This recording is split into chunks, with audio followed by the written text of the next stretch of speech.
સિંહને ચિત્તોડ કિલ્લા સ્થિત ફતેહ પ્રકાશ મહેલમાં એક ભવ્ય કાર્યક્રમમાં મેવાડના મહારાણા તરીકે તાજ પહેરાવવામાં આવ્યો હતો અને આ સાથે જ તેઓ એકલિંગનાથજીના 77માં દિવાન બન્યા હતા।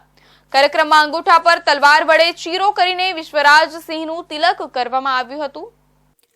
વિશ્વરાજ સિંહનો સોમવારે મહારાણા મેવાડ તરીકે રાજ્યાભિષેક થયો હતો। ચિત્તોડ કિલ્લા સ્થિત ફતેહ પ્રકાશ મહેલમાં ભવ્ય કાર્યક્રમનું આયોજન કરવામાં આવ્યું હતું। રાજવી પરિવારની પરંપરા મુજબ પૂર્વ સાંસદ મહેન્દ્રસિંહ મેવાડના અવસાન બાદ તેમના પુત્રનો રાજ્યાભિષેક થયો હતો। સિંહાસન પર ચડ્યા પછી વિશ્વરાજ સિંહનું તિલક તલવારથી અંગૂઠા પર ચીરો કરીને રાજ્યાભિષેક કરવામાં આવ્યો હતો। રાજ્યાભિષેક પહેલા સવારથી ચાલી રહેલા હવનમાં વિશ્વરાજ સિંહે આહુતિ આપી હતી।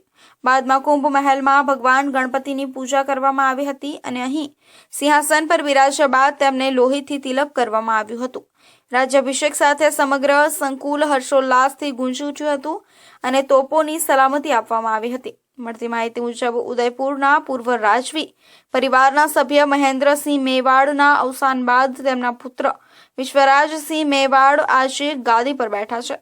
દસ્તુર કાર્યક્રમ ચિત્તોડ કિલ્લાના ફતેહ પ્રકાશ મહેલમાં થયો હતો, જેમાં પૂર્વ રાજવી પરિવારના સભ્યો, સગા સંબંધીઓ અને દેશભરના મહાનુભાવોએ હાજરી આપી હતી। पिछले 1500 वर्ष से जो वैदिक और सनातन संस्कृति का पालन इस मेवाड़ की भूमि पे किया जा रहा है। पूरी दुनिया इस संस्कृति का, इस सनातन परंपरा का लोहा मानती है। गौ, गंगा, गीता, गायत्री, ज्ञान, भक्ति, योग, कर्म और इस देश की अस्मिता, इस देश की विरासत, इस देश के इतिहास की सुरक्षा के लिए जो मेवाड़ ने बलिदान किए हैं वो किसी से पीछे छूटे हुए। आज महाराणा प्रताप जैसा महान प्रतापी शासक, सांगा जैसा शौर्यवान, कुंभा जैसी महान विजय और जिन बापा रावल ने इस चित्तौड़ दुर्ग को विजय करके हरित ऋषि के आशीर्वाद से वैदिक संस्कृति की स्थापना की थी, हम उस रीति, उस धर्म, उस संस्कृति का पालन करने जा रहे हैं। शपथ ग्रहण नहीं है। ये एकलिंगनाथ के दीवान की गादी है, वो पिछली 77 पीढ़ी से कभी खाली नहीं रही है।